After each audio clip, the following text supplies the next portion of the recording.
Hey everybody, and welcome back to the Clearance Camo Podcast. I appreciate you guys for tuning in today. Today we're going to talk about what I said I was going to talk about on my Instagram. If you're not following me, you probably should. Clearance Camo _DOT_COM. I posted some videos talking about how I was going to talk about the great debate of barbless hooks. So a while back I had seen a video of some pro fishermen talking about going barbless because it takes too much effort to get the barb through the lip of the fish, and so they lose more fish than they actually catch. So now is my chance to tell you my findings on the topic. So if you watched the videos, you saw one where I set the hook. Obviously there was a fish on because it was bouncing, it looked good. I did end up losing that fish. That fish was on a barbless hook. So I've been fishing this summer, and for every fish that I've hooked this summer with a barbless hook, I lost. So I can say that in my experiences, the barbs are there for a reason. I squished a few barbs on lures, on hooks, to just do some bobber fishing with. The lures, they're spinning lures, even the Rapalas or Rapalas, depending on where you're from, apparently. So I squished some barbs, lost a lot of fish, and so I can say that in my opinion, it is not worth doing because I've tested it. And you guys can do what you want with that information. I just thought I'd let you know where I stand on that. I will not be squishing my barbs unless I am legally required to. So I guess, steelhead fishing, still going to squish the barbs, but if I'm just out fishing the lake for some trout or whatever, no, I'm going to keep the barbs on. Now, there could be another theory on the video that I showed you guys on Instagram. If you notice, it's a pretty short rod, and if you know anything about physics, the shorter your fulcrum, the less energy you have. So I did have less energy to set the hook on that fish, but I have been using other rods besides that one. That was actually the first time I pulled that rod out this year. I've been using 5.5 foot rods to 6 foot rods mostly this year. So I can't quite blame it all on the rod because I've used several different lengths. I'm not going to be going out there with an 8 foot rod just to be catching some trout out of the river. That just isn't practical. So that rod that I was using there is actually quite a fun rod. I got it for Father's Day a couple years ago, and it's pretty fun. Makes the littlest fish feel like a monster.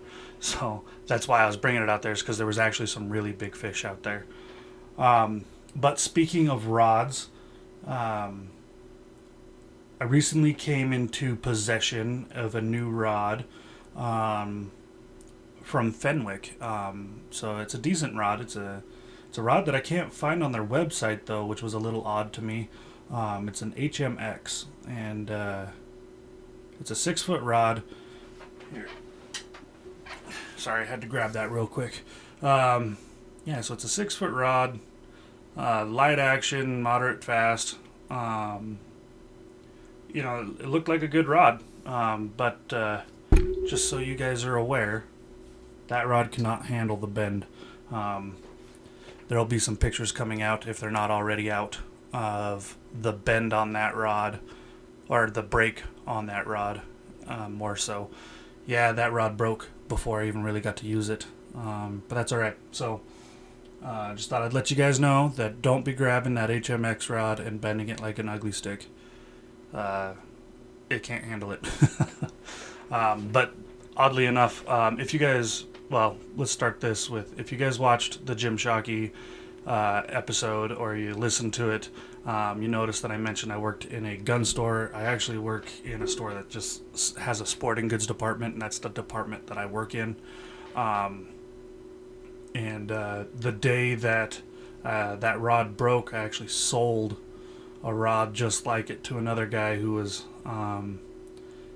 he was going to go fishing with his granddaughter, and he apparently didn't mind that it can't handle the bend. So Yeah, he was a really cool guy, but I did warn him that I've seen that rod break under very little stress.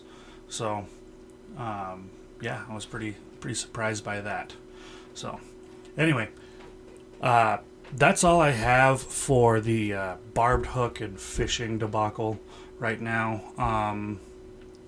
There will probably be some more videos of me coming out fishing here soon, so you guys can keep an eye out for those. Because I switched the barbs on some lures, still going to be trying to use them until I lose them. But those will be the ones that I'm tying on first.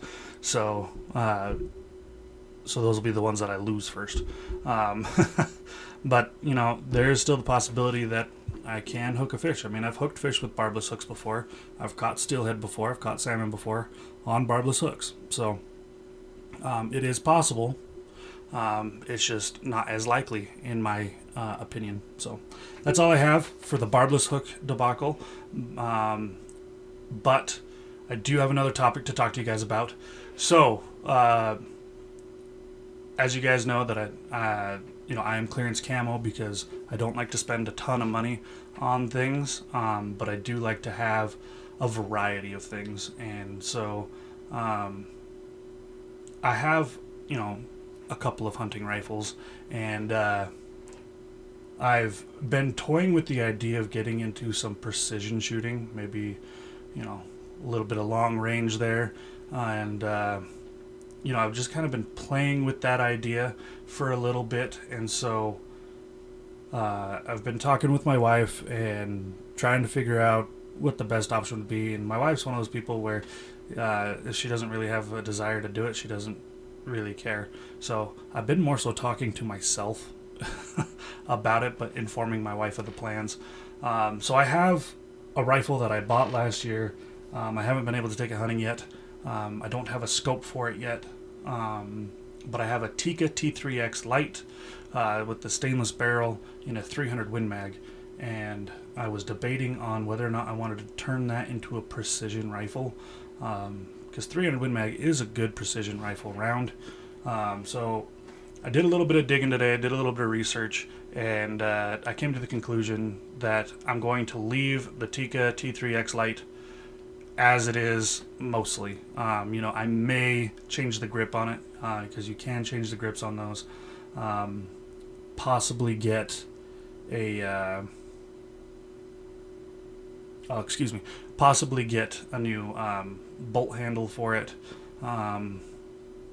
Just make it a little bit more comfortable, and then I will probably end up threading the barrel at some point for it, because it is a light rifle and a 300 Win Mag. I'm not saying that I can't handle the recoil, but I am saying it would be more comfortable to shoot if I had something on there to help mitigate that. And I've been toying with the idea of getting a suppressor. So I'll probably end up getting the barrel threaded on that if I can. And so that gun is very light. There's very few things that you can do to lighten that barrel or lighten that gun. And so I did a lot of digging for it, and the things that you can do, the cost to benefit ratio just isn't quite there for me. So I mean, if I could shave off 2 pounds, that would be a different story, but it's difficult to shave 2 pounds off of a rifle, and that's a bare bones rifle. I'm not talking getting a scope that weighs a pound less than the scope you already have on there. I'm talking 2 pounds off the bare bones rifle. So yeah, I don't think I'm going to be able to shave that much off of there. So yeah, we're going to leave the Tikka as it is, but I do have another rifle. I have a 6.5 Creedmoor in the Howa 1500. And if you guys are familiar with the Howa 1500s, it's basically a Weatherby Vanguard. So I mean, it's not the highest quality of rifle that you can get, but it does a really good job. Very accurate rifles. The one problem with the Howa 1500, this one is a Hogue stock, and Hogue stocks are heavy. So to give you an idea of how heavy it is, my Tikka stock by itself weighs, I believe it was 26 ounces. So you're at a pound and 10 ounces. The Halla stock, that's a Hogue stock, is 2.8 ounces or 2.8 pounds, I think is what I read. So it's over 2 pounds, over 2.5 pounds. And the rifle itself is over 7.5 pounds. So they're fairly heavy. It's definitely not a gun that you're going to want to be taking on a backcountry hunt. So, talking with the wife and figuring it out. 6.5 Creedmoor is a good round to start your precision shooting with. So, since I have that rifle and it's already a very accurate rifle, and that's with factory ammo, it's very accurate. Looks like I'll be modifying that a little bit here in the future to turn that into a precision rifle. Now, that's probably going to take some time, probably quite a bit of time before I can get into that. So, yeah, I guess you guys will just have to stay tuned for when I get started on that. But that'll be another rifle that, as time progresses, it'll just get more and more upgrades. But before I do any of that, I'm going to end up getting a scope for the Tika. And right now I'm doing my research on what scope I want to put on that. I'm in a debacle there as well. So, like I said, I work in a store that has a sporting goods department. And the sporting goods department has, the different brands that we carry have rewards programs for the things that you sell. And so one of those is going to be Vortex. And so if I sell so many dollars in Vortex, then I get certain reward points, and then the reward points transfer into products. So there's the opportunity to trade the reward points for a scope for that gun. My problem is that I would actually prefer Leupold. That's just a personal thing. Everybody kind of has their own preferences. If you guys look around my studio that I'm in right now, I have a ton of Vortex stickers, but I also have a ton of Leupold stuff.